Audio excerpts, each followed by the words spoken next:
आज हम करेंगे क्लास 6 हिंदी एनसीईआरटी वसंत बुक का पाठ 3 नादान दोस्त। ये कहानी प्रेमचंद्र जी द्वारा लिखित है और ये एक बाल कहानी है जिसमें उन्होंने केशव और उसकी बहन श्यामा की नादानी का वर्णन किया है। तो चलिए कहानी पढ़ते हैं। केशव के घर कार्निस के ऊपर एक चिड़िया ने अंडे दिए थे। कार्निस होती है जो दीवार के ऊपर आगे बढ़ा हुआ भाग होता है, उसे हम कार्निस कहते हैं। और वहाँ पर चिड़िया ने अंडे दिए थे। केशव और उसकी बहन श्यामा दोनों बड़े ध्यान से चिड़िया को वहाँ पर आते जाते देखा करते। सवेरे दोनों उठते ही आंखें मलते और कार्निस के सामने पहुँच जाते और चीड़ा और चिड़िया दोनों को वहाँ बैठा पाते। उनको उनको देखना बहुत अच्छा लगता था। उनको देखने के लिए दोनों बच्चों को पता नहीं क्या ऐसा मज़ा मिलता था कि वो दूध और जलेबी की सुध सुध होता है होश, वो भी उनको नहीं रहता था। दोनों के दिल में तरह तरह के सवाल उठते थे। अंडे कितने बड़े होंगे, किस रंग के होंगे, कितने होंगे, क्या खाते होंगे, उनमें से बच्चे किस तरह निकल आएंगे, बच्चों के पर कैसे निकलेंगे, घोंसला कैसा है।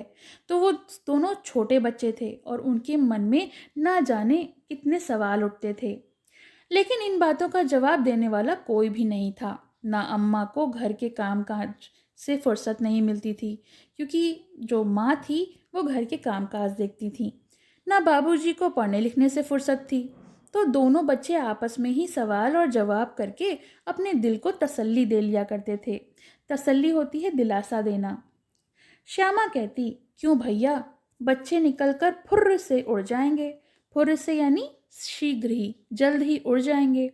केशव विद्वानों जैसा, विद्वान होते हैं जो पढ़े लिखे व्यक्ति होते हैं, उस तरीके से बड़े गर्व के साथ कहता, नहीं री पगली, पहले पर निकलेंगे। पर यानी पंख, बगैर पंखों के बेचारे कैसे उड़ेंगे।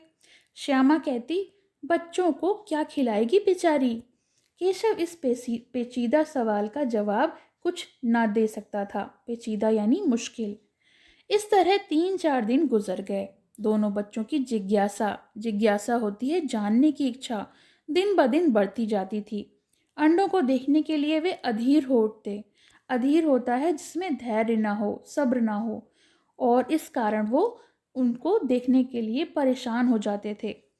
उन्होंने अनुमान लगाया, अंदाज़ा लगाया कि अब ज़रूर बच्चे निकल आए होंगे। बच्चों के चारे का सवाल अब उनके सामने आ खड़ा हुआ कि अब बच्चे जब अंडे से निकलेंगे तो चारा, चारा होता है भोजन, वो क्या खाएंगे।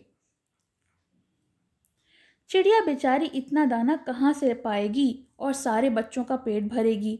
गरीब बच्चे भूख से चूं चूं करके मर जाएंगे। अब ये बात उन लोगों को सता रही थी। इस मुसीबत का अंदाजा करके दोनों घबरा उठे। दोनों ने फैसला किया कि कार्निस पर थोड़ा सा दाना रख दिया जाए। श्यामा खुश होकर बोली, तब तो चिड़िया को चारे के लिए यानी भोजन के लिए कहीं उड़कर जाना भी नहीं पड़ेगा। केशव बोला, नहीं, तब क्यों जाएगी। श्यामा, क्यों भैया, बच्चों को धूप लगती होगी ना।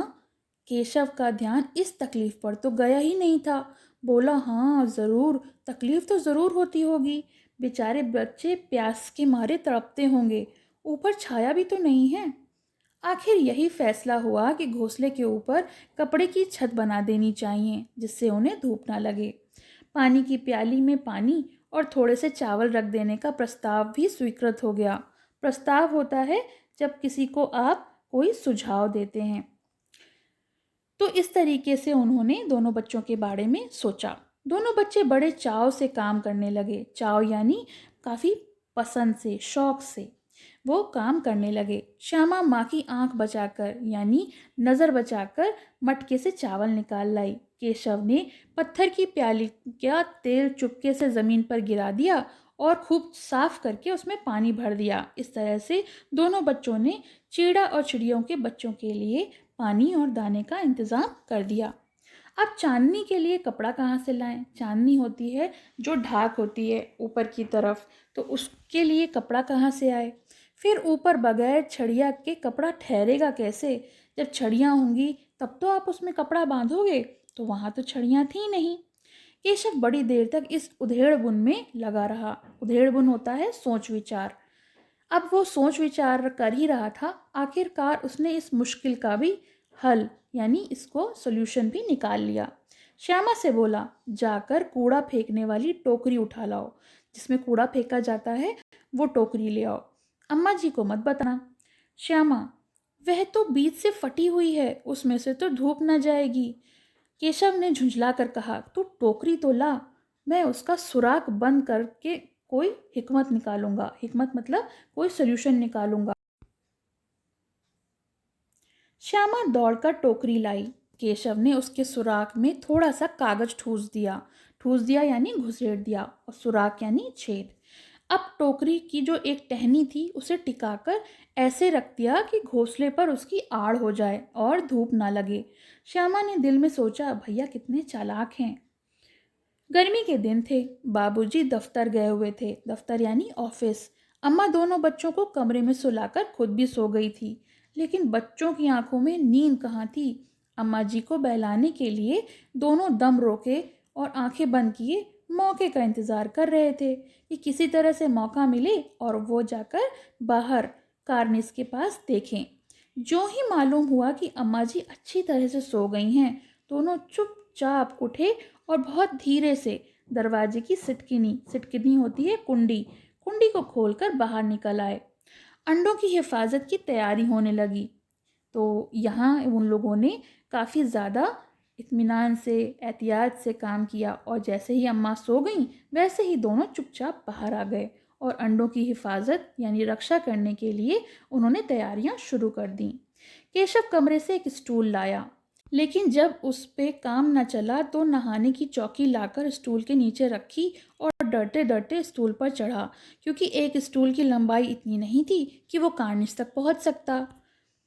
श्यामा दोनों हाथों से स्टूल पकड़े हुए खड़ी थी। स्टूल चारों टांगे बराबर न होने के कारण जिस तरफ ज़्यादा दबाव पाता जरा सा हिल जाता।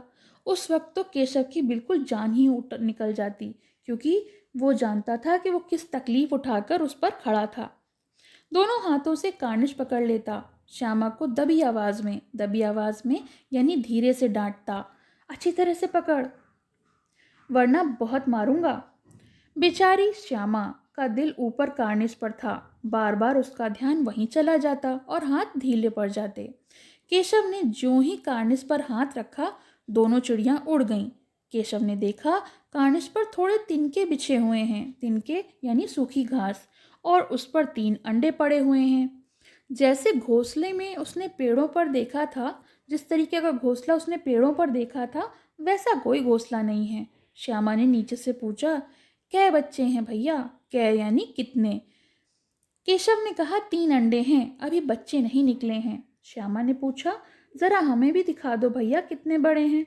केशव बोला, दिखा दूंगा, पहले जाके चिथड़े ले आओ। चिथड़ा होता है किसी भी पुराने कपड़े की छोटी सी टुकड़ी जो होती है, उसे चिथड़े बोलते हैं। तो उसने बिछाने के लिए कुछ कपड़ा मंगवाया। बेचारे अंडे तिनकों पर पड़े हैं। श्यामा दौड़कर अपनी पुरानी धोती फाड़कर एक टुकड़ा ले आई। केशव ने झुककर कपड़ा ले लिया और उसकी कई परत बना दी, कई तह बना दी, जिससे कि गद्दी बन जाए और आरामदेह हो जाए। उसने तिनकों पर बिछा दिया और उन तीनों अंडों को धीरे से रख दिया। श्यामा ने फिर कहा, हमको भी दिखा दो भैया। केशव बोला, दिखा दूंगा, पहले जरा सा टोकरी तो दे, ऊपर से छाया कर दूं। श्यामा ने टोकरी नीचे से दे दी और बोली, तुम उतर आओ तो मैं भी देख लूं। केशव ने टोकरी को एक टहनी से टिका दिया। अब बोलिया, जा दाना और पानी की प्याली भी ले आ, मैं उतर आऊं तो तुझे दिखा दूंगा। श्यामा प्याली और चावल भी लाई। केशव ने टोकरी के नीचे दोनों चीज़ों को रख दिया और आहिस्ता यानी धीरे से उतर आया। श्यामा ने गिड़गिड़ा कर कहा, अब हमको भी चढ़ा दो भैया। तो केशव बोला, तो गिर पड़ेगी। श्यामा, ना गिरूंगी भैया, तुम नीचे से पकड़े रहना। केशव बोला, ना भैया, तू गिरा गई तो अम्मा जी तो मेरी चटनी ही बना डालेंगी। चटनी बना डालने का मतलब खूब पीटेंगी। अम्मा कहेंगी कि तूने ही चढ़ाया था, क्या करेगी देखकर। अब अंडे बड़े आराम से हैं, जब बच्चे निकलेंगे तो उनको पाल लेंगे। दोनों चिड़ियां बार बार कार्निस पर आती थीं और बगैर बैठे ही उड़ जाती थीं। केशव ने सोचा, हम लोगों के डर से नहीं बैठती हैं शायद। स्टूल उठाकर कमरे में रखाया, चौकी जहाँ की थी वहीं रख दी। जिससे कि किसी को कुछ भी पता ना चल सके। श्यामा ने आंखों में आंसू भर आए थे और उसने कहा, तुमने मुझे नहीं दिखाया, मैं अम्मा जी से बता दूंगी। केशव बोला, अम्मा जी से कहेगी तो बहुत मारूंगा, कहे देता हूँ। श्यामा, तो तुमने मुझे दिखाया क्यों नहीं? केशव, और गिर पड़ती तो 4 सर ना हो जाते? श्यामा, हो जाते तो हो जाते, देख लेना, मैं कह दूंगी। इतने में कोठरी का दरवाज़ा खुला और माँ ने धूप में आंखों से बचाते हुए कहा, तुम दोनों बाहर कब निकल आए? मैंने कहा था ना दोपहर में नहीं निकलना। किसने किवाड़ खोला? किवाड़ यानी दरवाज़ा। तो किवाड़ केशव ने खोला था, लेकिन श्यामा ने माँ से ये बात नहीं कही। उसे डर था कि भैया पिट जाएगा। केशव दिल में कांप रहा था कि कहीं श्यामा सब कुछ बता ना दे। अंडे नहीं दिखाए थे ना, इससे अब उसको श्यामा पर विश्वास नहीं था। श्यामा सिर्फ मोहब्बत के मारे चुप थी। मोहब्बत क्योंकि वो अपने भैया से प्यार करती थी। इस कसूर में हिस्सेदार होने की वजह से इसका फैसला नहीं किया जा सकता था। शायद दोनों ही बातें थीं। इसी कारण उसने अम्मा को कुछ नहीं बताया। माँ ने दोनों को डांट डपट कर फिर कमरे में बंद कर लिया और अपने आप धीरे से उनके पंखों को झेलने लगी, क्योंकि गर्मी का वक्त था। अभी सिर्फ 2 बजे थे। बाहर तेज लू चल रही थी। अब दोनों बच्चों को नींद आ गई थी और वो सो गए। 4 बजे यकायक, यकायक यानी अचानक, श्यामा की नींद खुली। किवाड़ यानी दरवाजे खुले हुए थे। वह दौड़ी हुई कार्निस के पास गई, ऊपर की तरफ देखने लगी। टोकरी का पता न था। संयोग से उसकी नज़र नीचे गई और वह उल्टे पांव दौड़ती हुई कमरे में जाकर जोर से बोली, भैया, अंडे तो नीचे पड़े हैं, बच्चे शायद उड़ गए। केशव घबरा कर उठा और दौड़ा हुआ बाहर आया तो क्या देखता है कि तीनों अंडे जो हैं वो नीचे पड़े हैं और उनमें से कुछ सफ़ेद सा, चूने सा, जो सफ़ेद चीज़ थी वो बाहर निकल आई है।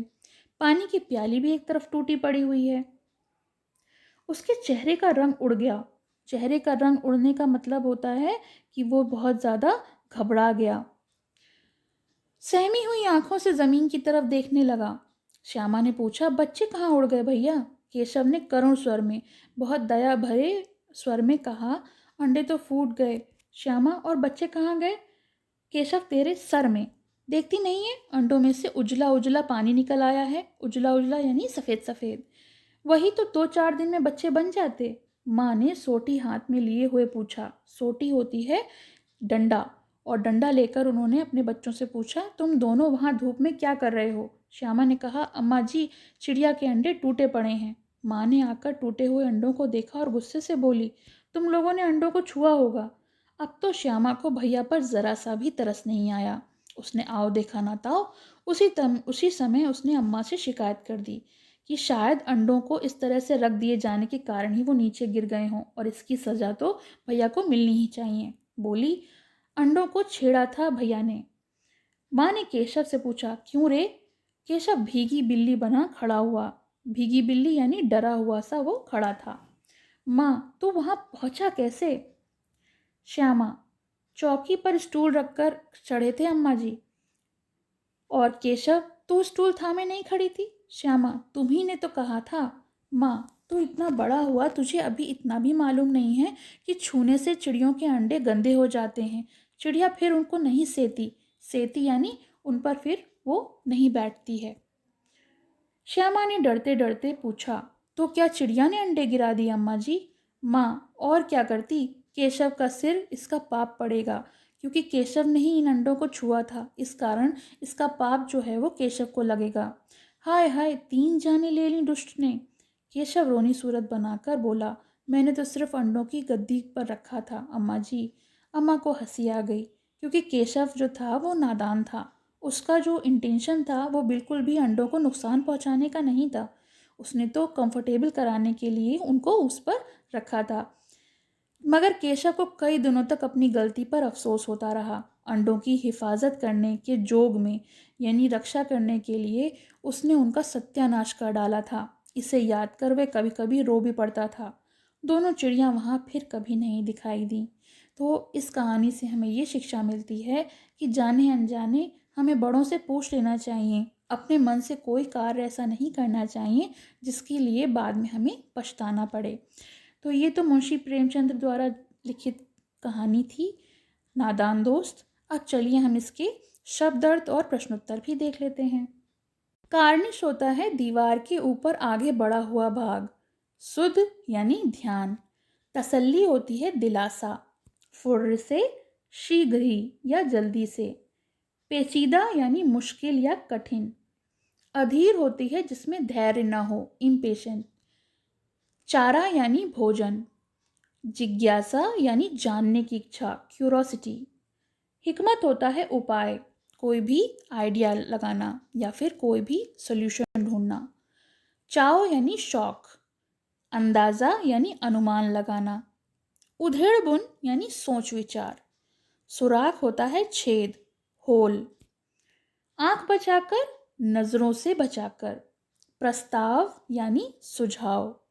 और तकलीफ होती है कष्ट। हिफाजत यानी रक्षा करना। दबी आवाज़ से यानी धीरे से। बहलाना यानी खुश करना। चालाक होता है चतुर। चटनी का डालना यानी खूब पीटना। चिथड़े होते हैं फटे हुए। वरना यानी नहीं तो। टहनी होती है पेड़ की शाखा। आहिस्ता होता है धीरे धीरे। कसूर यानी अपराध, दोष। उल्टे पांव दौड़ना यानी देखते ही दौड़ पड़ना। यकायक यानी अचानक। ताकना मतलब देखना। भीगी बिल्ली बना होना यानी डरा हुआ होना। चेहरे का रंग उड़ना यानी घबरा जाना। सोटी होती है डंडा। जोग होता है कोशिश। और सत्यानाश मतलब पूरी तरह से नुकसान या पूर्ण नाश। तो ये तो हो गया शब्दार्थ। चलिए प्रश्नोत्तर देख लेते हैं। प्रश्न 1, अंडों के बारे में केशव और श्यामा के मन में किस तरह के सवाल उठते थे? वह आपस में ही सवाल जवाब करके अपने दिल को तसल्ली क्यों दिया करते थे? तो उत्तर है, केशव और श्यामा के मन में अंडों के बारे में तरह तरह के सवाल उठते थे। अंडे कितने बड़े होंगे, किस रंग के होंगे, कितने होंगे, क्या खाते होंगे, बच्चों के पर कैसे निकलेंगे, घोंसला कैसा होगा, आदि बातें उनके मन में उठ रही थीं। अम्मा को घर के काम से फुर्सत नहीं थी और बाबूजी को दफ्तरों के कामों से फुर्सत नहीं थी। अतः दोनों बच्चे आपस में ही बात करके अपने आप को तसल्ली देते थे। प्रश्न 2, केशव ने श्यामा से चिथड़े, टोकरी और दाना पानी मंगाकर कार्निश पर क्यों रखे थे? तो उत्तर है, केशव ने श्यामा से कार्निश पर धोती से बनाकर चिथड़ों का एक आरामदेह गद्दी बनाकर उस पर अंडों को रख दिया, जिससे अंडों को आराम मिल सके। कूड़े फेंकने वाली टोकरी को टहनी से टिकाकर अंडों पर छाया कर दी, जिससे उन्हें धूप न लगे। चिड़िया के बच्चों को भूख न लगे, इसके लिए उन्होंने पीने का पानी प्याली में और दाना रख दिया। प्रश्न 3, केशव और श्यामा ने चिड़ियों के अंडों की रक्षा की या नादानी? तो उत्तर है, केशव और श्यामा ने अंडों की रक्षा करने में नादानी की। चिड़ियों ने कार्निश की सुरक्षित समझकर अपने अंडे दिए थे, अतः उनकी सुरक्षा के लिए कोई प्रबंध करने की कोई आवश्यकता थी ही नहीं। केशव ने रक्षा करने की नादानी में अंडों को छूकर गंदा कर दिया, जिससे चिड़िया ने उन्हें गिरा दिया और चली गई। अतः एक प्रकार से केशव ने रक्षा नहीं की, हत्या कर दी। नादानी में ही सही, उसने चिड़ियों की हत्या कर दी। तो ये प्रश्नोत्तर हो गए, शब्दार्थ हो गए और पाठ हो गया। आपको कैसा लगा ये ज़रूर बताइएगा और पसंद आए तो लाइक का बटन दबाइएगा। पसंद आया हो तो लाइक करें, शेयर करें और चैनल को सब्सक्राइब करें।